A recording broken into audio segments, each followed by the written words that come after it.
Gonna be putting new brake pads on the front of the R6. Got my awesome new gear wrench ratchets. Also picked up a new toolbox. That thing's pretty awesome. I'll probably make a video about that. I already did the rear pads. Didn't get that on video, but it's pretty easy. You know, I got a couple mounting bolts. The caliper just lifts straight up. So I did have to take the exhaust off, get the exhaust out of the way, and then it's really easy. You just get those mounting bolts off of there and caliper lifts up, you slide the pads out, slap the new ones in, no big deal. Front should be pretty easy too. Let's start by getting the caliper off. The caliper mounting bolts are 12mm. You know, you got the two top and bottom, and then make sure you loosen the there's a bracket for the brake hose. It's an 8mm, so you always want to support the caliper by something so you're not putting stress on that brake line. So I just got it on a jack stand to start pulling the pads apart. Got a couple of E-clips that sit on this pin, so you just pull the two E-clips out, and I got to pull this pin out. We'll release this spring. So you knock that pin out, that'll release this spring, and the pads will come out. Pad just came out from the front here. So I'm gonna have to open up the reservoir for the brake fluid. I bled the brakes last year, so this is really topped off. So I'm gonna use a baster and suck out some of that brake fluid so I can push those pistons back in, because I'm gonna be pushing fluid back in that reservoir. Gotta take the screw off.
Alright, I got a couple of those pistons pressed back in.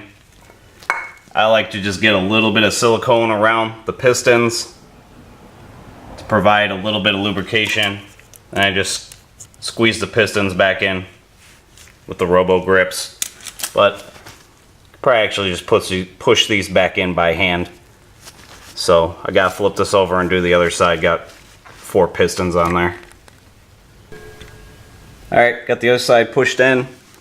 So what I ended up doing was just putting these needle nose in here and spreading them, and that pushed the other pistons back in. So just got it all cleaned off, you know, wiped around in there. And then I'm gonna clean these rotors off with the Prep All wax and grease remover. And then I've got some sandpaper. I think I got 180 grit, and I'm just gonna kind of do some circles around the discs, just kind of rough them up a little bit, and then clean it off really good with the wax and grease remover, get it all super cleaned up. So got a clean rotor for the new pads to bite into. So just pushing the pistons back in on that one caliper, that's how much fluid came back up. So like I said, if you've done any brake bleeding or whatever, you know, make sure that there's room in the reservoir to push that fluid back in. Took the fender off just to get better access to those rotors to clean them up and sand them. Got the other caliper off. When I went to take the pins out, they were actually kind of tucked inside of the caliper. So all you have to do is rotate this pin. So I just got my needle nose pliers and I spun the pin so that the E-clips would be facing up so I could pull them out of there. So I'm going to have to get some more fluid out of that reservoir, get this cleaned up, push the pistons back in on this side. Alright, got the pistons pushed back in there, clean that out. Some fluids back up in the reservoir. Still got some in there, it's in the bulb, so I can squirt some back in there if I have to. So I'm going to wipe these rotors off, sand them, wipe them off again, and then got some copper anti-seize. I'm going to lubricate everything. Have to transfer these little shim pieces to the new pads. Just use the wire brush here, clean up these pins, clean this one off. This one still needs to be cleaned, but you can see how much of a difference that makes.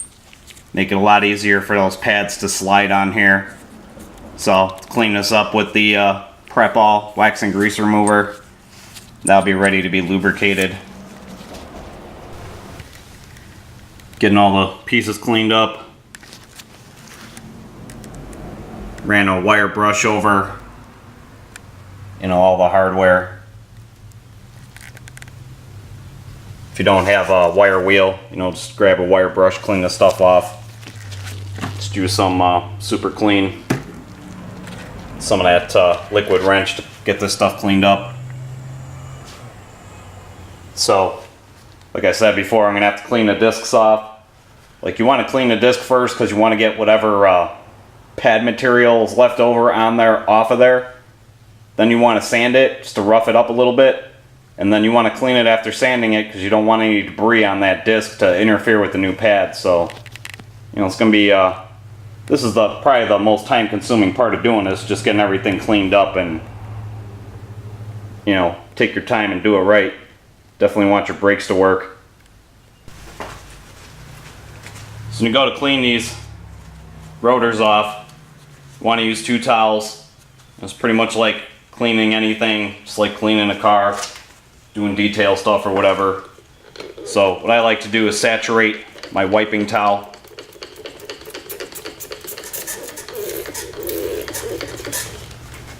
And you're gonna wipe, get it saturated with cleaner, and while it's still wet, and come back and dry it. So what's happening is that cleaner is flooding whatever's on there, it's lifting it off the surface, and when you come back with that dry towel, you're taking it off of there.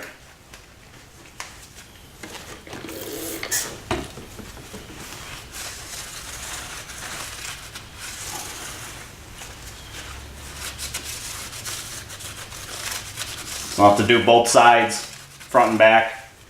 And then probably the most common question people ask are like, well, how do you know when it's clean? Well, when you go to wipe it and you don't get anything on the towel anymore, you got to keep going until you wipe it and you don't end up with a handful of doo-doo sauce.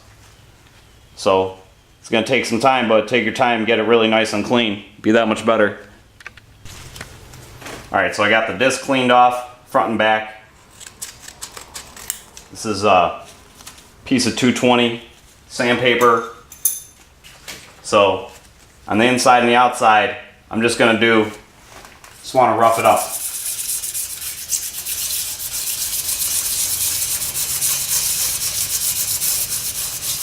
And I like to put a towel down just to try to keep some of the metal off the wheel. Makes it easier to clean up.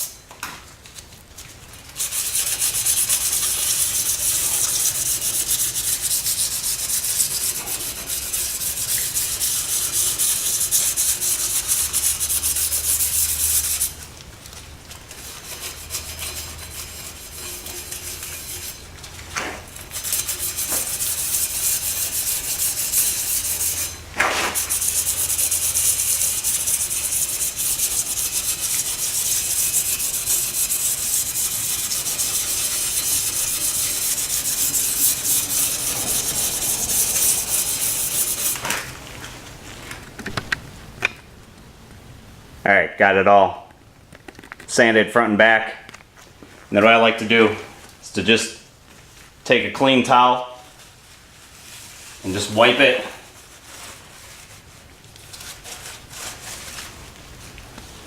That way you get a lot of the loose dirt off. It's going to make it that much easier to come back and do that final wipe on here. So I'm going to do the other disc, get that all prepped up, because I don't want to clean this and then come over here and sand that one and have the sanding dust get transferred onto this. So get all the sanding done, wipe the discs off. I mean, I'll probably come back and dry wipe this again after I do the other side, get them both dry wiped, and then come back and use the solvent on there, use a solvent cleaner and get them final cleaned off. Alright, got it pretty much finished up, and you know, wear your safety equipment, guys. Get your gloves on. If you're sanding, wear that dust mask. That stuff's gonna be flying around in the air. You really don't want to breathe it in. So, let's give you a shot. So, just got it kind of roughed up, you know. Nothing crazy. Just want to get some scratches in there. That's it. So, I mean, you're not trying to sand the disc flat. You just want to get some score marks in there for those pads to bite into. Alright, so pretty much ready to grease everything up. I got the copper anti-seize. I got silicone too, but I don't think I'm going to use it. I think I'm just going to use all copper on here.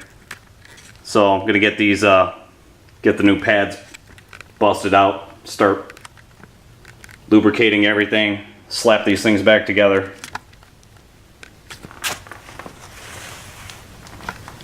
Alright, got this side on. I mounted the caliper first. I have both the bolts in. I'm going to use one bolt on the other side because on the other side one of the bolts doesn't want to come out of that bracket. So I'm going to mount up the other side with the bolt from this side. And then when I'm done, I'll bring it back over here. But just, you know, mount that caliper up. Slide this inner pad in first. Slide the pin in to hold that pad, and then put the other pad in. You're gonna have to hold it from the back side. The pin's gonna hold the other pad for you, and then you're gonna put this clamp on, the spring clip on top, slide the pin through the clip, and then it's gonna slide into that hole on the pad, the outer pad, and try to note where those holes are so you can put those little E-clips in there. So you got an E-clip here on the inside and an E-clip here, right here.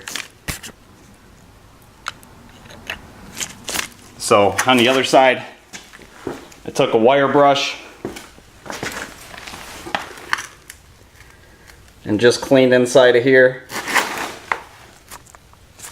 So did the ends, wiped it out with a dry towel. I'm going to take that copper with a Q-tip and just, I'll show you, I'll get a quick smear on there, nothing crazy. And then, you know, these are the old pads with the shims. So I got to pop the shims off, clean those up, and then transfer them onto the new pads. So I'll get the copper on this, I'll show you that. Then I'll bolt this thing up and get those pads ready to go.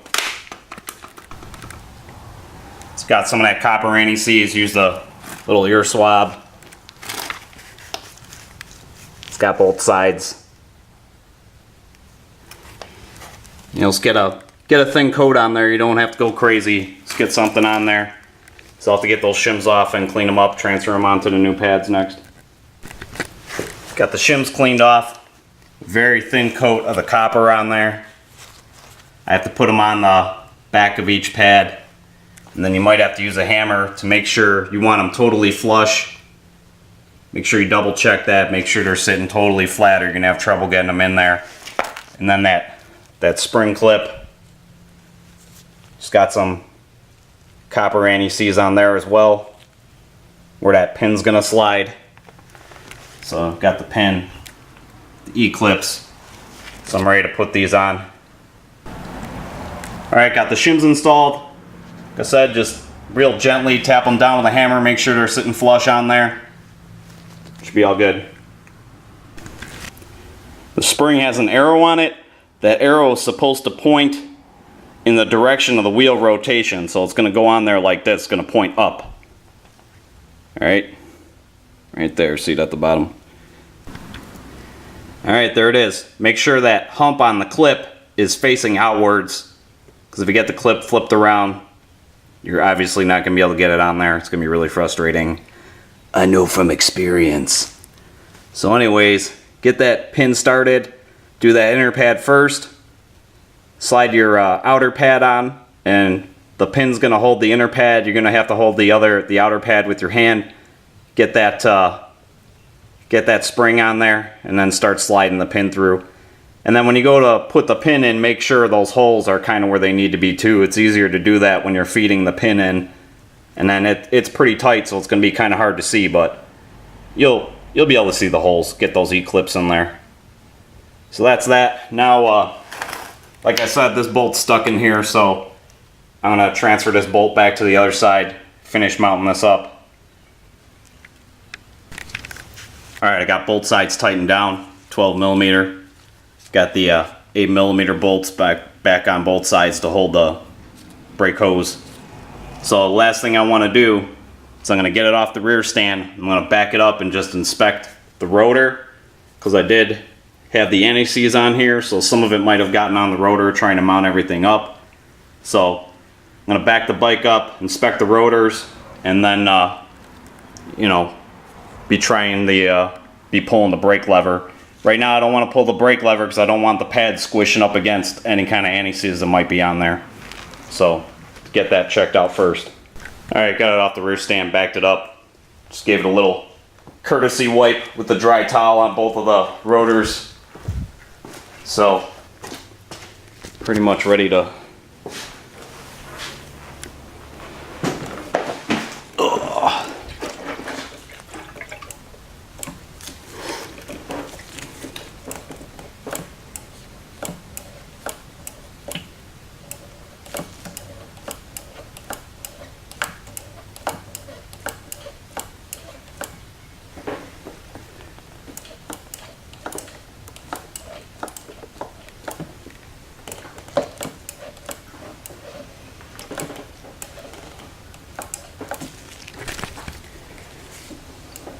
Alright, so you're going to have to pump that handle up.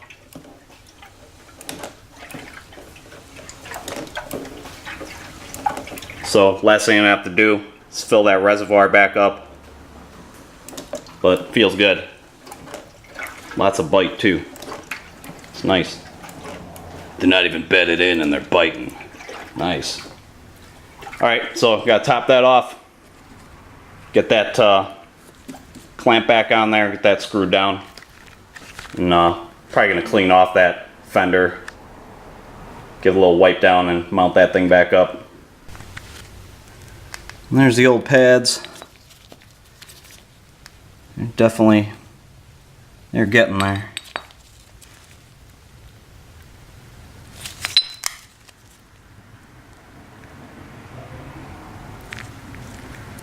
Not bad though, figured the bike's what, 18 years old. I'm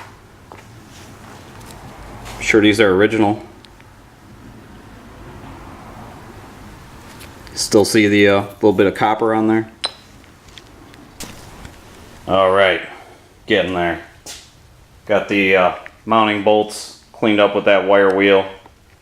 Sprayed some liquid wrench on there, penetrating oil to clean it off.